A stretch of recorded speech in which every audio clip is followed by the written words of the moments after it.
പ്രിയമുള്ള സുഹൃത്തുക്കളെ, എല്ലാവർക്കും നമസ്കാരം. പുതിയൊരു ഇൻഫോർമേറ്റീവായ വീഡിയോയിലേക്ക് സ്വാഗതം. രണ്ട് പ്രധാനപ്പെട്ട കാര്യങ്ങളാണ് ഇന്ന് ഞാൻ നിങ്ങളുമായി ഷെയർ ചെയ്ത് തരുന്നത്.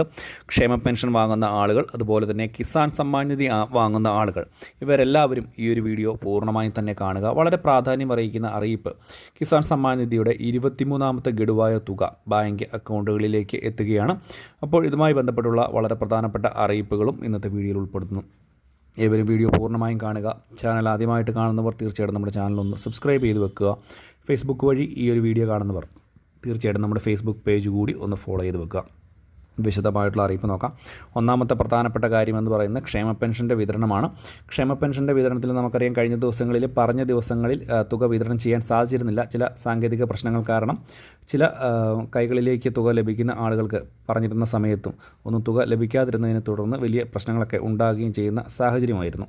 പ്രത്യേകിച്ച് ഇതൊരു വിവാദമായി തന്നെ മാറ്റാൻ ഇപ്പോൾ ശ്രമിക്കുന്നുണ്ട് എന്നുള്ളതും മറ്റൊരു പ്രധാനപ്പെട്ട കാര്യമാണ്. ഇതിൻ്റെ ഒരു കാര്യം നമ്മൾ മനസ്സിലാക്കേണ്ടത്, ക്ഷേമ പെൻഷൻ്റെ വർധനവ് അടുത്ത ബഡ്ജറ്റിൽ, ഈ വരുന്ന ജൂൺ മാസം തന്നെ ബഡ്ജറ്റുണ്ട്.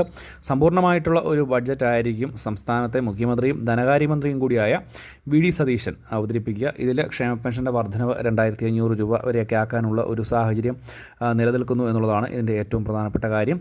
പക്ഷേ കർശനമായിട്ടുള്ള പരിശോധനകൾ ഇനി ഉണ്ടാകും. ഇതിൽ അർഹതപ്പെട്ട ആളുകളിലേക്ക് മാത്രം തുക എത്തിക്കുവാൻ വേണ്ട നടപടികളും ഉണ്ടാകും. ഇത് ഒന്നാമത്തെ പ്രധാനപ്പെട്ട ഒരു കാര്യമാണ്. അടുത്ത കാര്യമെന്ന് പറയുന്നത്, നമുക്കറിയാം, കിസാൻ സമ്മാൻ നിധി പ്രതിവർഷം 6000 രൂപ വീതം ഒരു ആനുകൂല്യമായി ലഭിക്കുന്ന ഒരു പദ്ധതിയാണ്. കേന്ദ്ര സർക്കാരിൻ്റെ വമ്പൻ സ്കീമാണ്. ഇതിൽ നിലവിലെ തുക വർദ്ധിപ്പിക്കാനുള്ള ഒരു നടപടിക്രമങ്ങളുമൊക്കെ ആയിട്ട് മുന്നോട്ട് പോയിക്കൊണ്ടിരിക്കുകയാണ് കേന്ദ്ര സർക്കാർ. ഇതിനുവേണ്ടി നമ്മുടെ സംസ്ഥാനത്ത് ആകമാനം 27 ലക്ഷം ആളുകൾക്ക് ഈ ഒരു തുക ലഭിക്കുന്നുണ്ട്. രാജ്യത്ത് വലിയ രീതിയിൽ തന്നെ ഈ ഒരു തുക കൈപ്പറ്റുന്ന ആളുകളുണ്ട്. എന്തുതന്നെയായാലും ഇതുമായി ബന്ധപ്പെട്ടുള്ള ഏറ്റവും പ്രധാനപ്പെട്ട കാര്യം, നമുക്ക് 4 മാസ കാലയളവിൽ ഒരു തവണയാണ് ഇതിൻ്റെ തുക ലഭിക്കുക. അത് സാധാരണ രീതിയിൽ 3-ാം മാസം അല്ലെങ്കിൽ 4-ാം മാസത്തിൻ്റെ തുടക്കത്തിലൊക്കെ വിതരണം ചെയ്യുന്ന രീതിയിലായിരിക്കും.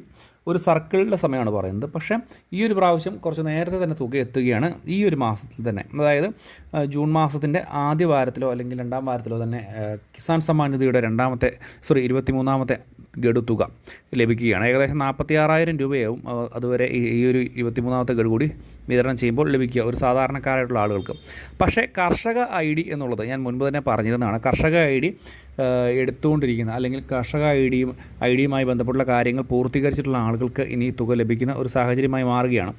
ഈ കർഷക ID എന്ന് പറയുമ്പോൾ നമ്മൾ ശ്രദ്ധിക്കേണ്ടത്, കർഷകനും കൃഷിഭൂമിയുമായി ബന്ധപ്പെട്ടുള്ള ഒരു ബന്ധിപ്പിക്കലാണ്. അതിനുശേഷം ഇത് ബന്ധപ്പെട്ട അധികാരികൾക്ക് ഇതുമായി ഉള്ള കാര്യങ്ങൾ കറക്റ്റായിട്ട് അറിയുവാനും അർഹതപ്പെട്ട ആളുകളിലേക്ക് തുക എത്തുന്നുണ്ടോ എന്നുള്ള കാര്യങ്ങൾ പരിശോധിക്കാനുമൊക്കെ ഇതുമായി ബന്ധപ്പെട്ടുള്ള സാഹചര്യങ്ങളുണ്ട്.